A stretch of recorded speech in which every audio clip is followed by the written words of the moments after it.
Então, como eu falei, os olhos do pesquisador é um olho falho, né? Ele é um olho que tem que estar esperto com ele, é um olho que vai te enganar muito. O Átila e a Marina, eu sigo muito o trabalho dele, então ele publicou um vídeo que eu achei muito legal. Ele tem vários vídeos legais, então eu uso os vídeos dele. Mas um deles sobre ideologia, né? Ele comentou como que as ideologias podem estragar, como a ideologia pode complicar a vida de um pesquisador. Então o pesquisador não está imune, né? Todo pesquisador ele também sofre de problemas ideológicos.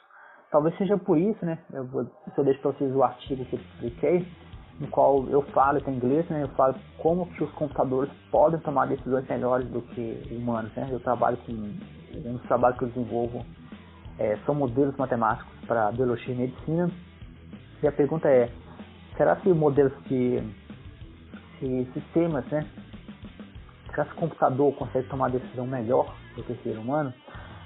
Daniel Kahneman, né? Um psicólogo, prêmio Nobel em economia, ele acha que sim, ele acha que eu gosto do trabalho dele, ele mostra que em alguns pontos os computadores são melhores do que humanos. Talvez grande parte por causa disso, né? Ideologia, né? A gente deixa nossa ideologia entrar no meio. Eu já observei o seguinte, que no grupo de Facebook, de bolsista, né?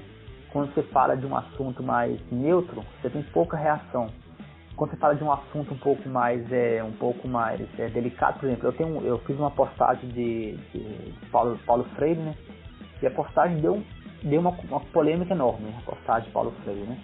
E eu lembro que eu recebi uns 400 likes e uns 400 reações, comentários, e aí eu escrevi um outro artigo falando que mexeu com o Paulo Freire, mexeu comigo, era uma provocação, porque muito provavelmente o Paulo Freire foi, atualmente tem um governo que ataca o Paulo Freire, você tem toda aquela polêmica que o Bolsonaro criou em torno do Paulo Freire. Então o Paulo Freire é um assunto ideológico. Então você observa que a reação das pessoas são maiores. Agora, quando eu postei sobre a criação da profissão de pesquisador, houve muita reação, mas a reação foi bem menor, não houve nem comentários. Então, o grupo de bolsistas, né, da CAPES, né, CNPq, por exemplo, são os futuros pesquisadores. Então, o que eu comento no nosso grupo lá do Jovem Pesquisador é que mesmo os pesquisadores, eles estão suscetíveis, né, a serem polarizados, a perderem, como se diz, o controle, né. Então, o Átila, ele fala num vídeo, dele sobre essa questão.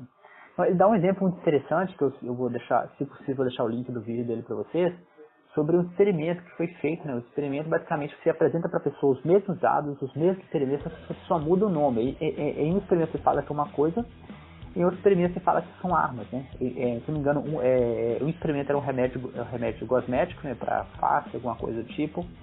No outro experimento a gente fala que são as armas. Só que o experimento é o mesmo, só mudou o nome. Quando você fala, por exemplo, de cosméticos, né? Você fala de negócio, aparentemente as pessoas não reagem muito. Então, elas têm mais facilidade para interpretar as informações e até formar opinião. Quando você fala de armas, né? Armas é um tópico polêmico. As mesmas pessoas que eram especialistas, né? Que tinham domínio do que falavam, cometeram erros gravíssimos.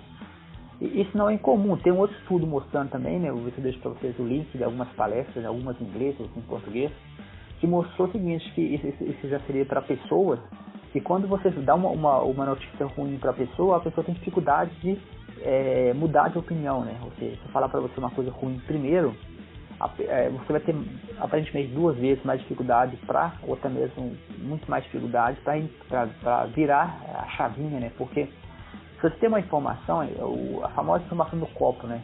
Tem uma analogia que fala do copo, né? Eu mostro para você um copo, né? E eu posso falar para você o seguinte, esse copo tá meio cheio, esse copo tá meio vazio, né? A mesma coisa, né? Meio cheio, meio vazio é a mesma coisa. Só que você fala que o seu copo tá meio cheio, você vai ter uma reação diferente para falar do que o copo tá meio vazio.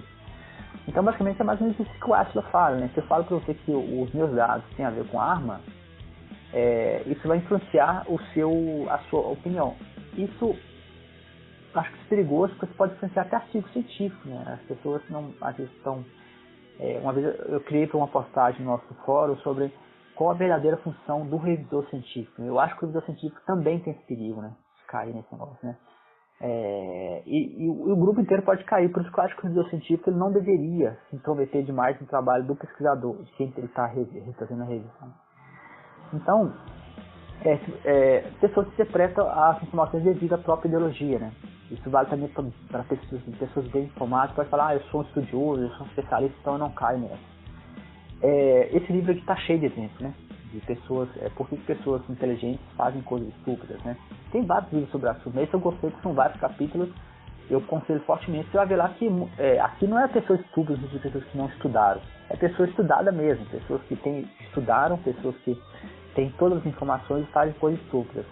Muitas pessoas que votaram no Bolsonaro são pessoas estudiosas. Eu conheço amigos estudiosos, amigos até mesmo acadêmicos que votaram no Bolsonaro. Então, esse seria um exemplo clássico, na minha opinião, de pessoas inteligentes fazendo coisas estúpidas, né? Uma coisa é uma pessoa mal informada votar no Bolsonaro, uma coisa é uma pessoa bem informada votar nele. Acho que é um pouco mais complicado. Tem também o trabalho do Kahneman, né? O Daniel Kahneman, ele também tem vários exemplos lá que ele comenta sobre essas questões. Então, o que não falta são exemplos, né? Eu acho que um bom pesquisador ele sabe. O Richard Feynman falava isso, né? Assuma que você é a pessoa mais fácil de ser enganada. Então, assuma que você é muito fácil de se enganar.